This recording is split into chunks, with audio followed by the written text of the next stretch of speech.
താടകാവധം. താടകാവനം പ്രാപിച്ചിടിനോരനന്തരം ഗൂഢസ്മേരവും പൂണ്ടു പറഞ്ഞു വിശ്വാമിത്രൻ. രാഘവ സത്യപരാക്രമവാരിധേ രാവ, പോകുമാറില്ലീ വഴിയാരുമേയിതു കാലം.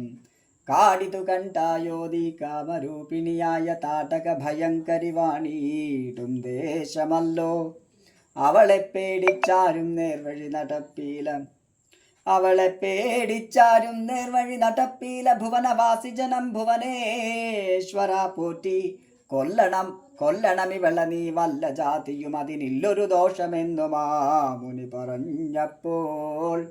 മെല്ലവേ ഒരു ചെറുഞാണൊലി ചെയ്തു രാമൻ എല്ലാ ലോകവും ഒന്നു വിറച്ചിതതു നേരം. ചെറുഞാണൊലി കേട്ടു കോപിച്ചു നിശാചരി പെരുക വേഗത്തോടു മടുത്തു ഭക്ഷിപ്പാനായി.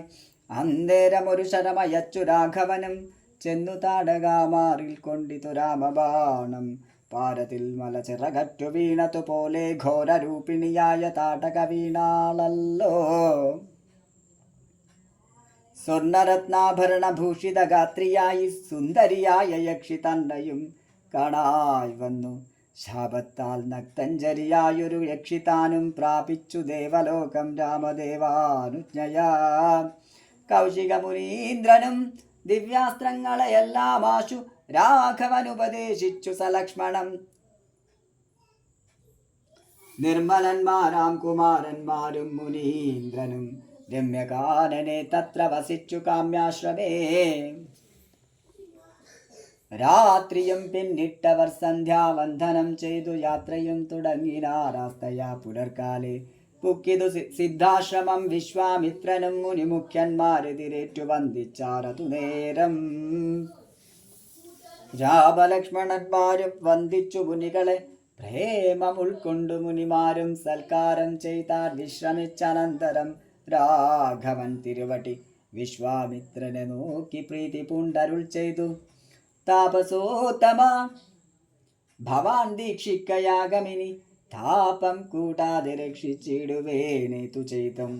ദുഷ്ടരാം നിശാചരേന്ദ്രന്മാരെ കാട്ടിത്തന്നാൽ നഷ്ടമാക്കുവൻ ബാണം കൊണ്ടു ഞാൻ തപോനിധേ. യാഗവും ദീക്ഷിച്ചിതു കൗശികനതു കാലമാഗമിച്ചിതു നക്തഞ്ചരന്മാർ പടയുമായി. മധ്യാഹ്നകാലേ മേൽഭാഗത്തിങ്കൽ നിന്നു തത്ര രക്തവൃഷ്ടിയും തുടങ്ങിയിടിനാരതു നേരം. പാരാതെ രണ്ടു ശരം തൊടുത്തു രാമദേവൻ മാരീച്ച സുബാഹു വീരന്മാരെ പ്രയോഗിച്ചാൻ. കുന്നിതു സുബാഹുവാം അവനെയൊരു ശരമന്നേരം മാരീച്ചനും ഭീതി പൂണ്ടോടിയിടിനാൻ. ചെന്നത് രാമബാണം പിന്നാലെ കൂടെ കൂടെ ഖിന്നനായേറിയൊരു യോജന പാഞ്ഞാനവൻ. അർണവും തന്നിൽ ചെന്നു വീണിതു മാരീച്ചനും അന്നേരം അവിടെയും ചെന്നിതു ദഹിപ്പാനായി. പിന്നെ മറ്റെങ്ങും ഒരു ശരണമില്ലാഞ്ഞവൻ എന്നെ രക്ഷിക്കേണമെന്ന ഭയം പുക്കിയിടിനാൻ.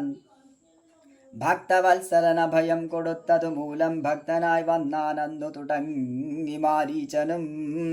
പറ്റലർ കുലകാലനാക്കിയ സൗമിത്രിയും മറ്റുള്ള പടയെല്ലാം കൊന്നിതു ശരങ്ങളാൽ. ദേവകൾ പുഷ്പവൃഷ്ടി ചെയ്തിതു സന്തോഷത്താൽ. ദേവദുന്ദുഭികളും ഘോഷിച്ച് തതുനേരം യക്ഷകിന്നര സിദ്ധചാരണ ഗന്ധർവന്മാർ തക്ഷണേ കൂപ്പി സ്തുതിച്ചേറ്റവും ആനന്ദിച്ചാർ. വിശ്വാമിത്രനും പരമാനന്ദം പൂണ്ടു പുണർന്നശ്രുപൂർണാർദ്രകുലനേത്ര പത്മങ്ങളോടും ഉത്സംഗേ ചേർത്തു പരമാശീർവാദവും ചെയ്തു വത്സന്മാരെയും ഭുജിപ്പിച്ചിതു വാത്സല്യത്താൽ. 3 ദിനം ഓരോരോ പുരാണങ്ങൾ പറഞ്ഞു രസിപ്പിച്ചു കൗശികൻ അവരുമായി അരുൾ ചെയ്തിതു. 4-ാം ദിവസം പിന്നെ മുനി അരുതു വൃഥാകാലം കളകെന്നുള്ളതേതും ജനകമഹീപതി തന്നുടെ മഹായജ്ഞം ഇനി വൈകാതെ കാൺമാൻ പോക നാം വത്സന്മാരെ. ചൊല്ലഴും ത്രയ്യംബകമാകിയ മാഹേശ്വര വില്ലുണ്ടു വിദേഹരാജ്യത്തിങ്കലിരിക്കുന്നു. ശ്രീ മഹാദേവൻ തന്നെ വച്ചിരിക്കുന്നു. പുരാ ഭൂമി പാലേന്ദ്രന്മാരാൽ അർച്ചിതമനുദിനം.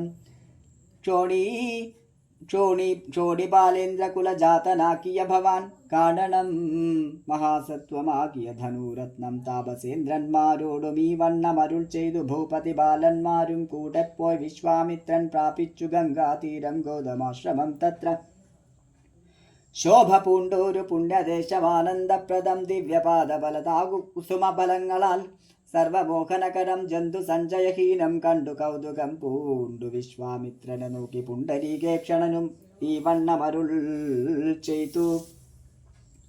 ആശ്രമപദമിതമാർക്കുള്ളു മനോഹരമാശ്രയയോഗ്യം. നാനാജന്തു സംവീതം താനും എത്രയും ആഹ്ലാദമുണ്ടായിതു മനസ്സിമേ. തത്വമെന്തെന്നരുൾ ചെയ്യണം തപോനിധേ. എത്രയും ആഹ്ലാദമുണ്ടായിതു മനസ്സിമേ. തത്വമെന്തെന്നരുൾ ചെയ്യണം തപോനിധേ.